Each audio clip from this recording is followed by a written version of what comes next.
Hello everyone, welcome to smart exam. 12वीच्या लेक्चरमध्ये सुरुवातीला आपण क्वेश्चन ऑफ द डे पाहू. राष्ट्रीय तंत्रज्ञान दिन कधी साजरा केला जातो? 11 मे. 11 मे रोजी राष्ट्रीय तंत्रज्ञान दिन साजरा केला जातो. हा दिवस दैनंदिन जीवनात विज्ञानाचे महत्त्व अधोरेखित करण्यासाठी साजरा केला जातो. दिवंगत पंतप्रधान अटल बिहारी वाजपेयी यांनी हा दिवस साजरा करण्याची सुरुवात केली होती.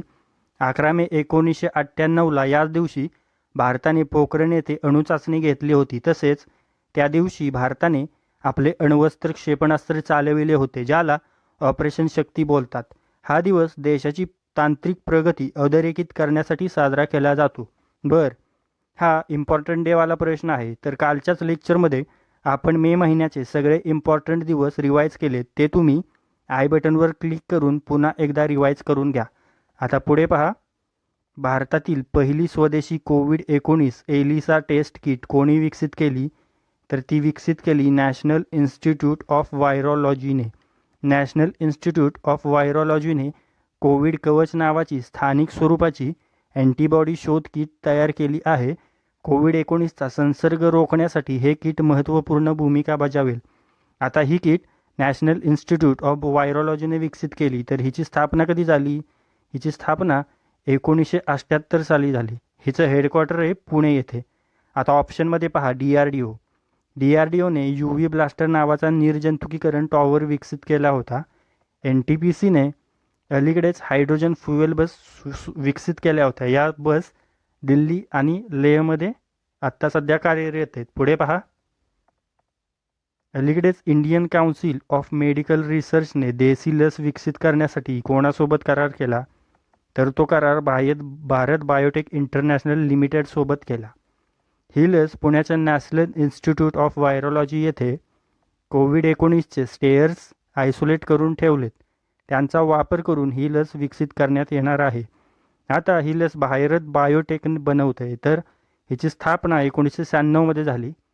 हिची स्थापना कृष्णा एला यांच्याद्वारे केली गेली. आता ICMR बद्दल बोलू. हिची स्थापना कधी झाली? 1911 साली. हेडक्वार्टर आहे नवी दिल्ली येथे आणि हिचे प्रमुख आहेत बलराम भार्गव. कोण? बलराम भार्गव. आता ऑप्शनमध्ये पहा. Defence institute of advance technology Pune. हिने अतुल्य नावाचा मायक्रोवेव्ह सॅनिटायझर विकसित केला होता. तसेच टाटा पॉवर. संरक्षण मंत्रालयाने हवाई क्षेत्राच्या आधुनिकीकरणासाठी टाटा पॉवरशी करार केला आहे. आता पुढे पहा. DRDOने इलेक्ट्रॉनिक गॅजेट सॅनिटाईज करण्यासाठी UV बेस्ड सॅनिटायझर विकसित केला. त्याचं नाव काय आहे? त्याचं नाव आहे ध्रुव. तर DRDOने ध्रुव नावाचा सॅनिटायझर विकसित केला. याचा उपयोग mobile phone, laptop, iPad, passbook, चलनी नोटा निर्जंतुक करण्यासाठी होईल. याची निर्मिती DRDOच्या रिसर्च सेंटर इमारतमध्ये केली गेली. तर ध्रुव म्हणजे काय? ध्रुवचा फुल फॉर्म काय? तर तो आहे डिफेन्स रिसर्च अल्ट्राव्हायलेट सॅनिटायझर. कोणता? Defence research ultraviolet sanitiser. आता हा DRDOने विकसित केला. तर DRDOची स्थापना कधी झाली?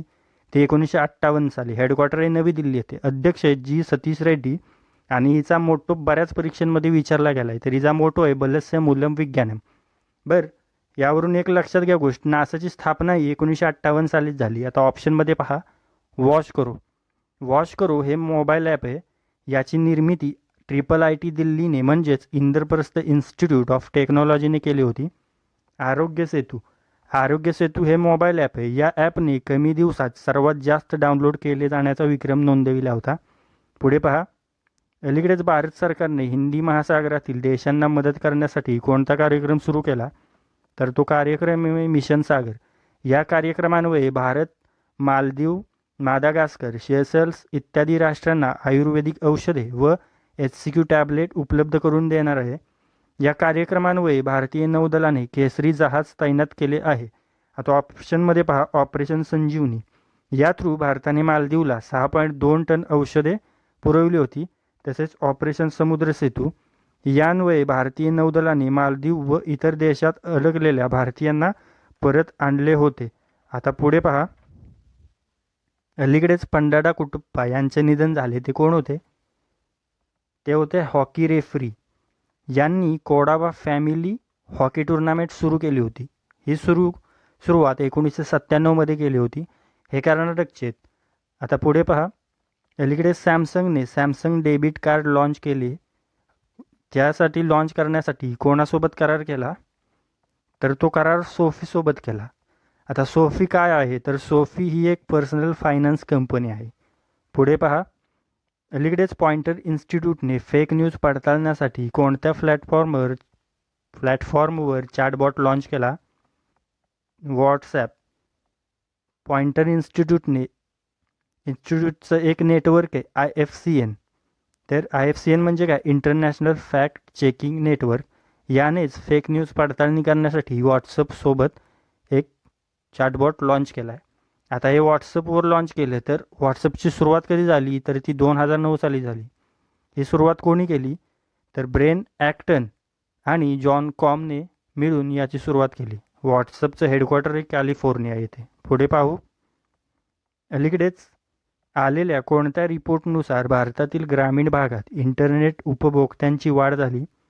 तर IAMAIच्या रिपोर्टनुसार. या रिपोर्टनुसार शहरांपेक्षा ग्रामीण भागात इंटरनेटच्या उपभोक्त्यांमध्ये वाढ झाली आहे. IAMAIचा फुल फॉर्म काय आहे? तर तो आहे internet and mobile association of India. कोणता? Internet and mobile association of India. आता या रिपोर्टनुसार 227 मिलियन ॲक्टिव्ह युजर ग्रामीण एरियामध्ये आहेत. तर 205 मिलियन ॲक्टिव्ह युजर अर्बन एरियामध्येच आहेत. आता पुढे पहा. अलीकडेच कोणत्या सरकारने इंटरॅक्टिव्ह हेल्थ पोर्टल लॉन्च केला? तर ते सरकार आहे केरळ. केरळ सरकारने इंटरॅक्टिव्ह हेल्थ पोर्टल लॉन्च केला. हे एक व्हायरसचा प्रसार रोखण्यासाठी चॅटबोट आहे आणि हे केरळने लॉन्च केले. तर मॅपमध्ये पहा केरळ. राजधानी आहे तिरुवनंतपुरम. मुख्यमंत्री आहेत पिनरई विजयन आणि राज्यपाल आहेत आरिफ मोहम्मद. तसेच केरळमध्ये तिरंगा वाहनही लॉन्च केलं गेलं होतं. तसेच कर्मीबोट नावाचा रोबोटही केरळने लॉन्च केला होता. आता पुढे पहा. अलीकडेच कोणत्या देशाने शरीरातून व्हायरस नष्ट करण्यासाठी मोनोक्लोनल न्यूट्रलायझिंग अँटीबॉडी विकसित केली? तर तो देश आहे इस्रायल. इस्रायलने शरीरातून व्हायरस नष्ट करण्यासाठी मोनोक्लोनल न्यूट्रलायझिंग अँटीबॉडी विकसित केली. तर इस्रायलची राजधानी काय आहे? जेरुसलेम. करेन्सी आहे इस्रायली न्यूसेकर. पंतप्रधान आहेत बेंजामिन नेतन्याहू. तसंच इस्रायलच्या संसदेचं नाव काय आहे? तर ते आहे नेसेट. कोणतं? नेसेट. आता पुढे पहा.